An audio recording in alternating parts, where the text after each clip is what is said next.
We got Jairzinho Rozenstruik versus Cyril Gane. And when I first saw this, I thought to myself, and I said, this dude, um, this dude, Jairzinho Rozenstruik, man. In my head, somehow, some way, I don't know why, but in my head, Jairzinho Rozenstruik was bigger than life. This just big power puncher, kind of Ngannou-ish, all that, right? But when you do your homework, no, that's not at all the case. Did you know Cyril Gane, right? He's been brought into this more or less as as the small dude running through the heavyweight division that's kind of just trying to pick his way apart. He's moving faster than everybody. That's how he's getting these dubs. But that's not really the truth of the story, right? I think that we can argue the truth of the story is that Cyril Gane has tremendous kickboxing in Muay Thai. He has Muay Thai like a welterweight or a middleweight in the heavyweight division. But did you know he's actually bigger than Jairzinho Rozenstruik? So he has the size advantage, and that's something that he's not used to in the heavyweight division. So the first thing that we need to talk about here is that, listen, man, Jairzinho Rozenstruik, while he has gone 5 rounds before, he's got wicked power. Do you think that he is going to be too plotting of a heavyweight for Cyril Gane? Do you think Cyril Gane is just going to move in circles and pick him apart like he's done to so many other people? Or do you agree with me maybe and say that Jairzinho Rozenstruik, his speed is very underrated, man? He's got deceptive speed. What do you think? That I 100% agree with you, Derek. I think Rozenstruik's speed is so underrated, and I genuinely think it comes down to just visual perception. The only reason people think Gane is smaller is because he doesn't have that belly. Yeah. Now, Jairzinho Rozenstruik, he's got that Derek Lewis belly where he looks slow, but the same thing with Derek Lewis, his speed is extremely underrated. Now, I have it down for Jairzinho Rozenstruik. You really need to watch if his opponent's pressuring. You need to watch his step back left hook because that thing is mean, and that's one of those speed techniques where you don't necessarily see it because you think the guy's moving back, and all he has to do is throw out a quick left hook, and it catches you. And that's the speed he's talking about because he doesn't necessarily have that. He does have the patented KO power that heavyweights have, but he also has speed to his tool belt, which actually adds a whole different aspect. And personally, I do think Gane can outmaneuver him, but not by much. And we're going to see if that's true, even if he can, because I do think Rozenstruik's speed and movement is very underrated. What do you think? Well, the one thing that really concerns me about Cyril Gane, I'm super high on this dude. I'm super high. I was kind of sleeping on him until he put the hands on Junior Dos Santos and made me say, like, okay, this dude, that's a real test right there. JDS, man, not too many people are putting him away. And the other part with that is, JDS is kind of saying, oh, he hit me in the back of the head and all that. When we watch it, these were clean shots, you know what I'm saying? And that's just part of the fight game. So you just got to take the L and let it be. But this is the big thing, man. When Cyril Gane moves to his southpaw, right? He's a switch fighter. That's what makes him really dangerous, is that he can beat you up in orthodox or he can move to southpaw. But he does 2 things very specifically when he moves to southpaw. That's where he starts hammering up those kicks, man. His kicks are so fast, man. Body kick, body kick, body kick. Got you thinking about the body? Head kick, head kick, head kick, calf kick. You know what I'm saying? Move back, hit you with the hands, move around, grab you, take you down. And that's really the part where I'm like, you know what, man? Where's the one place where Jairzinho Rozenstruik has shown that he's lacking a little bit, and he's kind of Derek Lewis-esque in this spot? Takedown defense, man. You know what I mean? He gets put down on the ground like he did against Alistair Overeem. He couldn't do anything about it. He couldn't do not a damn thing about it. He sat on his back until the round was over and then got up. So it's like that's kind of the same exact thing that happened when Derek Lewis fought Alexei Oleinik, right? Except Lewis said, all right, round's over. We started up on our feet and knocked him out. And that was it, right? And I'm thinking that possibly the same thing could happen for Rozenstruik, right? But that's just the one element of the game where it's like, man, these heavyweights, you're going to have to bring it. You're going to have to do something, you know what I mean? Stay away from that takedown. If y'all get really close and stuff like that, especially with Gane having the speed advantage, you never know. Gane does average about 1 takedown per fight, and he's got the submissions, man. That's what's dangerous. When he fought Dante Mays, he whooped on that boy for 3 rounds straight, right? He was looking for the referee to stop it at the end of round 1. It kept going all 3 rounds, and in the last 25 seconds of the fight, he was beating him up on the fence, got him on the ground, and said, you know what, man? I think I'm going to do a heel hook. Boop. Submission, done, right? So just to have that in your belt, I mean, let me ask you, man, is that not scary to fight a dude who can just pull it? He could beat you anywhere, really? Now, the one place though, and I want to ask you if you've seen it the same way that I've seen it when watching film study. Cyril Gane, his chin is tested. But I don't know if it's been tested against a dude like Jairzinho Rozenstruik, man. He's there to get hit, right? I think he walks through a couple good ones. And that's what makes fighters great, right? When you could say when Conor McGregor was coming up, he was walking through punches that nobody else could take. And he was giving them back and knocking these fools out. So just what are your thoughts on that, man? Do you think, let's talk power advantage. Who has the power advantage here? I think it's deceptive because of the frames of body, but who has the power advantage?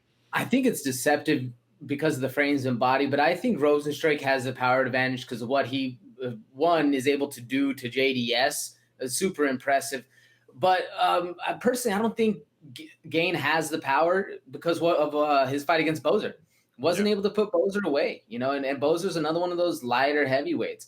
And now, again, Gane had a very impressive JDS win, but he hasn't really fought anyone else of note. I mean, Dontel Mays, it's a hell of a fighter as well, but not necessarily of note like JDS or Alistair Overeem or any of these other people that Rozenstruik has actually fought. Now, if we're going just on power, it's kind of hard to tell because I do think Gane has that same KO power that every top 10 heavyweight has. But if we're talking about sit down, sit on the foot, turn and blast, I think it's going to be Rozenstruik who does that, or at least it's been proven that Rozenstruik can do that. Not necessarily has it. I agree with you completely. I think that Rozenstruik does have the power advantage, and the reason why is because when I saw him knock out Alistair Overeem with a 1-2 at the end of the 5th round, literally like a minute left in the 5th round, that went to show me not only does he have power, he's kind of got that Derek Lewis power that just transcends all rounds. It doesn't matter what round it is. If he catches you clean, it's going to be ugly for you. You know what I'm saying? And Cyril Gane being the athletic dude who's moving around, I can totally see him just kind of trying to get out of position one time and caught by something, boom, and that's it, because that's the heavyweight division, and that's what makes this fight so enticing, because if you saw the line on Rozenstruik, man, I don't have it in front of me right now, but I think he's like an over plus 200 underdog on this one. So this got me thinking a little bit. Is this the Derek Lewis treatment? Do you know what I mean? Is this the, Gane, he'll just be able to take him down, he's too fast, you know what I mean? All it takes is Rozenstruik to catch him, but what are the odds of that really happening, right? Because we said it on the post show.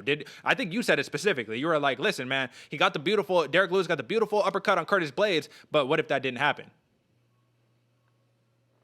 I agree. I agree 100%, Derek, because the way the fighters are going about it, and I was watching their pre-fight post press conferences, and Rozenstruik's expecting a very fast and frantic pace off the jump and an early finish, where Gane's looking for a longer, drawn-out kind of chess match, and we have no option. Like there's anything can happen once that gate gets locked, man, because like you said, Cyril Gane's going to be bouncing around. I think he is a little lighter on the feet. He's going to play a little bit more of a safe, like you said, drawn out chess match. But all it takes is one in the heavyweight division, man. And that literally just one pinky, like it could just clip you, touches that button and you're going to sleep.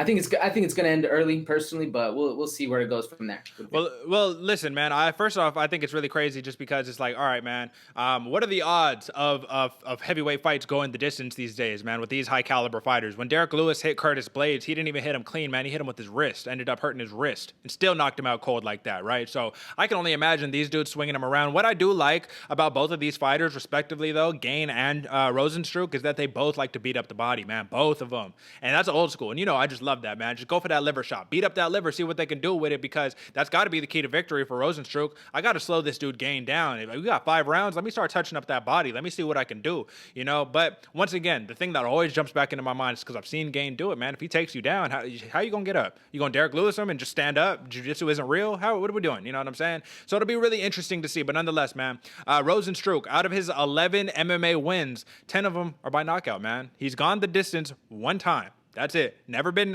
He's been knocked out once by Gane, right? But that wasn't even a fight. That was Gane blitzing him for like 10 seconds and the fight was over, right? So he's only been knocked out once by Gane, and I think we can kind of count that as like a pass, right? Ngannou's knocking everybody out. Never been submitted. Never lost a decision. Cyril Gane, 7 knockouts. Never been knocked out. 3 submissions. Never been submitted. 1 decision. Never lost a decision, man. You know what I mean? This dude is kind of blitzing up the rankings right now, and I said it on the this week's All Bets Aren't Created Equal episode, but Cyril Gane, I really think the odds makers feel like he's going to be a future champion, or he's the dude that's just storming up the rankings, man. So before we give our final picks, I just want to ask you, do you envision Cyril Gane, the UFC heavyweight champion? And if you do, how long do you think he would be able to hold it? To be honest, Derek, the one question I had for you is this fight coming too fast for Gane? Because I do think it is, man. I don't know if he's as tested as everybody's making him out to be, and I really don't. I see where he's very talented, and I see why he's a top 10 contender. But as far as if I see him beating John Jones, what's his name, Stipe Miocic, Francis Ngannou. Like, oh man, we're going to have to see a lot more because those boys are so well-rounded and so dangerous at what they do. I don't necessarily see Cyril Gane as a heavyweight champion, man. Maybe maybe in a couple years, maybe when the old dogs start to fall off. But 7 fights just to me hasn't proved enough. He has proved that he's serious and he's for real and he's a hell of a fighter. I mean, you just look at what he did to JDS, man, and he's there. He's for real. He's about his business. But I just don't know if he's about the top 5 business in the UFC. You know what I'm saying? What do you think? So I hear you. I hear you, man. But this is the thing we got to take into consideration. Rozenstruik said it himself, man. He was all like, I'm not mad about John Jones cutting the line, going up there and trying to get a championship. You want to know why? Because when Rozenstruik, when he beat Alistair Overeem, he only had, he only had 8 wins, 9 total fights. So it's right there in that Cyril Gane territory, right? And then he jumped straight up to like number 4, number 2 or something like that. And then he beat JDS and then jumped up to 3 or something crazy like that. But he jumped up those rankings super duper quick, and then we could more or less be asking the same question. Like, Rozenstruik isn't the most tested heavyweight. Is he ready for Cyril Gane? Is he ready for, was he ready for Ngannou when he got that shot? I don't think anybody's ready for Ngannou except Stipe, but that's a conversation that we'll be having in just a couple of weeks, so we'll save that for later. But nonetheless, man, I guess it's time for the picks, man.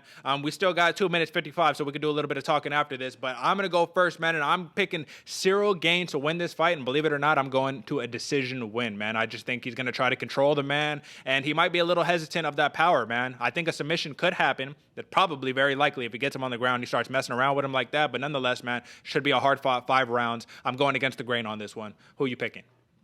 Definitely against the grain on that one, Derek. But personally, I think it's going to be actually very intense and a very fast fight. I got Rozenstruik KO round 2 because I do think that first round, it'll be a little bit of a test out, and then it's going to be chaos with a lot of mix up. And I do think Gane's going to do a lot better than at least my people I talk to are giving him for, And personally, I do think he can win that long drawn out chess match, but I don't know if it's going there. And I'm going Rozenstruik with that KO round 2 the second they get back on those feet. I hear you, man. That means it'll be a fast one. It'll be a barn burner, and it'll be something to watch out for, man. So.